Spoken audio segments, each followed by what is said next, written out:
Hi, listeners, and welcome to my Holland Update.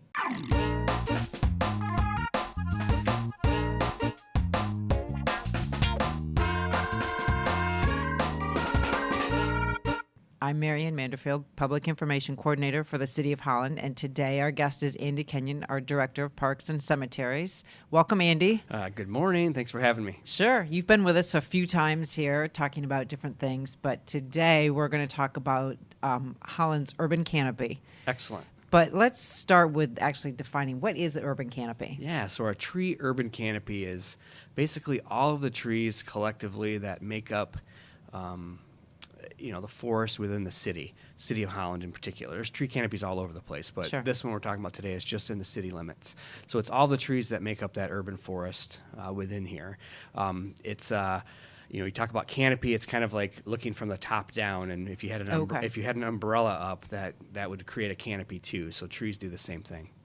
And why do we want to understand our urban canopy or know what that is? What benefits does that have for Holland? Yeah, so the urban canopy is super important for us to know kind of where we're at and where we need to go. It has a lot of benefits, and it has a lot of things that go with it, including it creates shade, it eats up carbon, it does a lot of things, and knowing that canopy helps us determine kind of where we want to plant trees and where we want to do some work in the future. So it's very beneficial. And starting to inventory the trees kind of took off, a few years ago, and now has evolved into actually creating an app, TreeSap app. It has. So kind of walk us through that a little bit. Yeah, so the kind of the chronological order was it goes back even further than that, but in 2014 we partnered with the U.S. Forest Service, Grand Valley State University, the DNR, the MAC, and so what we developed was this urban tree canopy assessment tool. They helped us determine where we're at. They used satellites and things like that. It wasn't a boots on the ground kind of effort, but it was more satellite driven and map driven. And they determined what our tree canopy percentage was, kind of inventoried from the sky where we needed to have trees planted. And that kind of evolved. So that gave us a ton of data, and that evolved into something that we started a few years ago, collaboration with Hope College, and the City of Holland. BPW was involved at some point, and we developed an inventory. So we took that canopy assessment, dove deeper, worked with a biology student and some students at Hope and some professors, and they started an inventory. They went literally from tree to tree throughout the entirety of the city and determined what tree was where. And we have a massive database now of all of the trees in the right-of-ways, in the parks, in the cemeteries. And we went from there. And go ahead. Oh, that's amazing. So that was truly a boots on the ground effort. Absolutely. It took a few summers. I guess, sure. We looked at doing inventories in the past after the urban tree canopy study in 2014, and they're expensive. So you can hire private companies to do that. They'll come in and do that for you. But we thought, what a better way to do this, and having somebody learn things as they go. So students did it. Sure. And they worked with the city's GIS experts and mapping.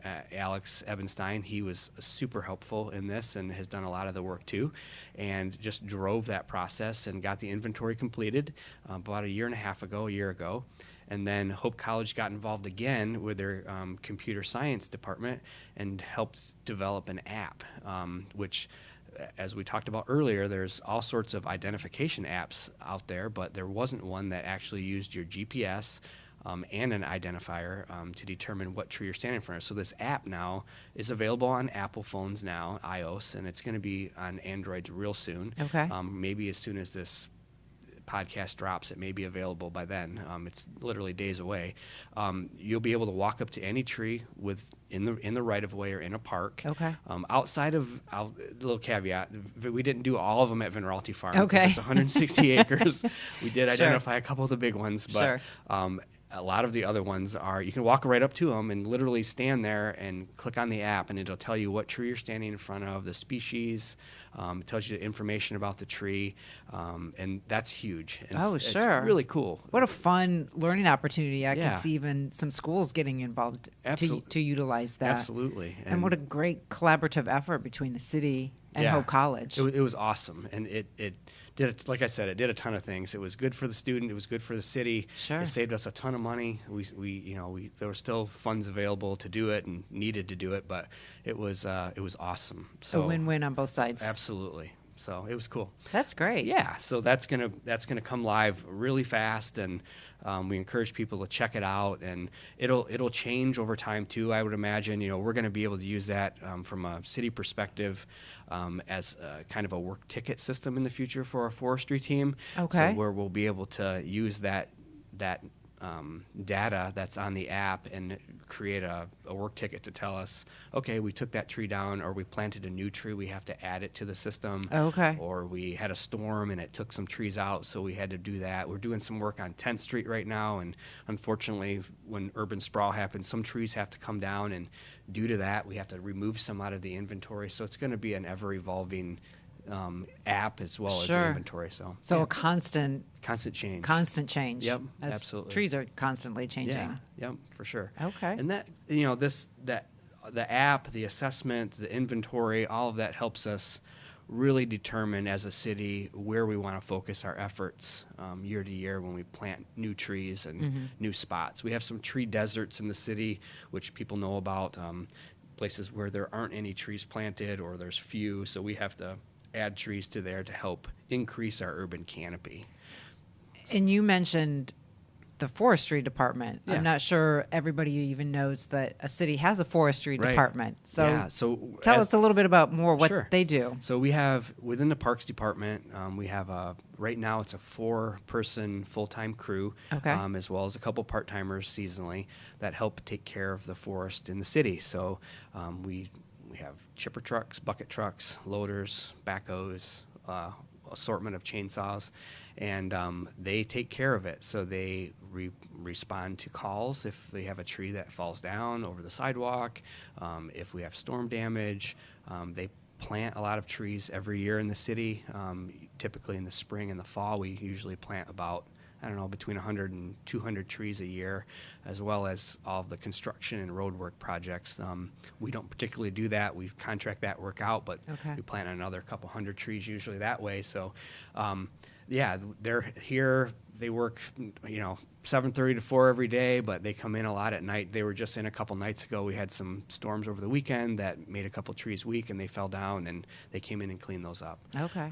Sometimes we collaborate with the BPW too. They gets tangled up in power lines. And they help out. But yeah, we have a tree crew, and it's awesome to have at the ready. And an arborist on staff too, right? Yeah. So currently, right now, we don't have a certified arborist. Okay. But we have in the past. Okay.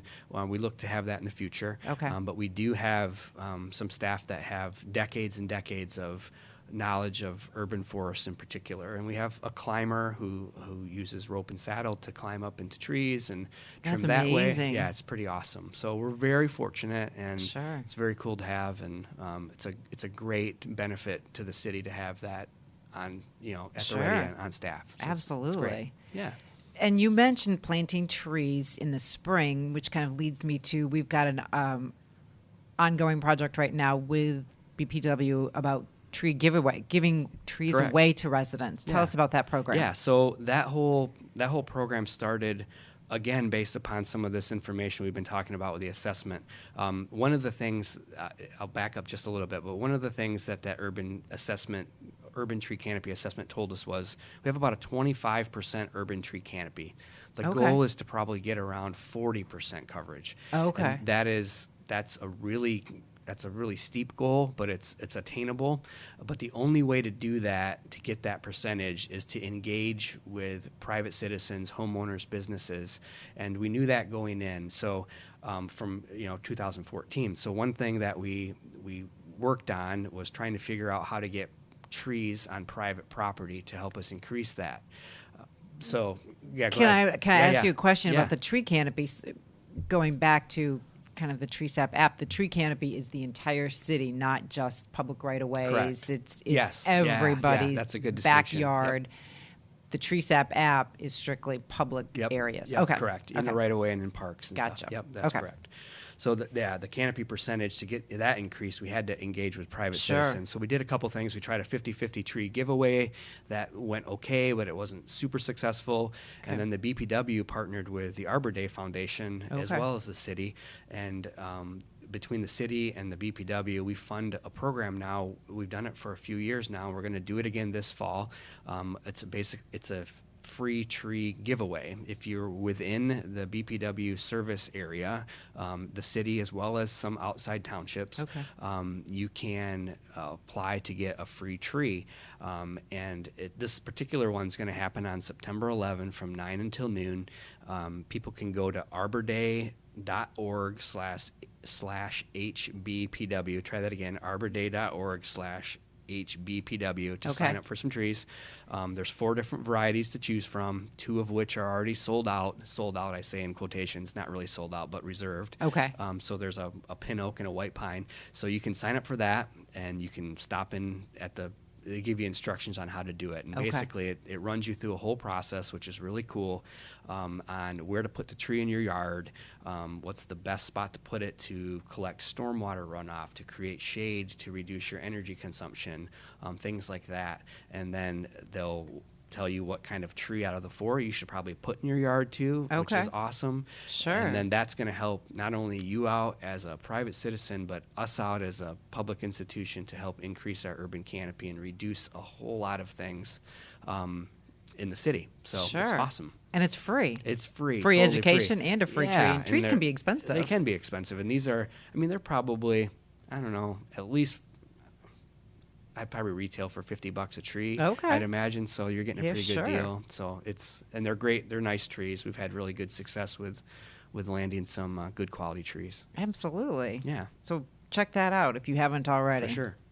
And free trees, something else maybe residents don't know, that they can get a free tree planted in the public right-of-way? Yeah, so we talked about the forestry team earlier. If people have space within their front yards, like their right-of-ways, in front of their homes, between the sidewalk and the road, you can give our office a call at the park office and ask us to come check it out, see if you've got space for one or if you'd like one. We take tree requests all the time. Okay. And that's a good way to get trees out there, and so we know. Otherwise, we pick spaces that have openings within the right-of-way, and if there's space, sometimes we put that on a list to do it. But we really like to get people that are interested in it. We know then that they'll more than likely take care of it and water it, and drought kind of like we have going this summer. Right. They need to water, and people that request them typically take care of them really well. So it's awesome. Because the city's not going to come by and water those trees, right? Yeah. That's It's up to the private citizen. Yeah, it's very rare that we do that. We'll trim it, take care of it that way, but it's hard for us to get out and spend the time to water the thousands and thousands of trees we have. So, sure. Yeah. You guys are out doing other things. Yeah. So what, anything else that you want to tell us about the tree canopy? Yeah, and sure. Benefits? I have a couple fun facts here.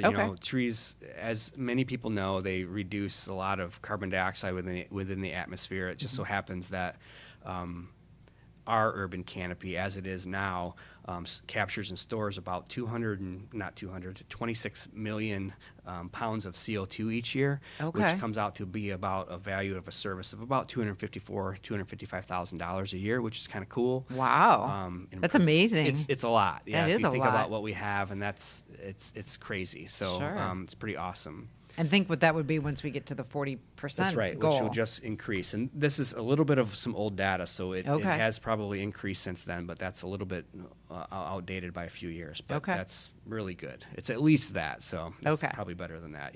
Air quality also is increased by having this our urban canopy the way that it is, which is awesome. You mentioned stormwater earlier, and trees do an amazing job with that. And we're very fortunate to have like a robust tree program, as well as a lot of new rain gardens popping up, and we're putting some plantings and some trees in some of those, and with some road projects working with the transportation department. So Is great. 10th Street going to have some rain gardens part of that? I'm not sure. Okay. I don't know. Okay.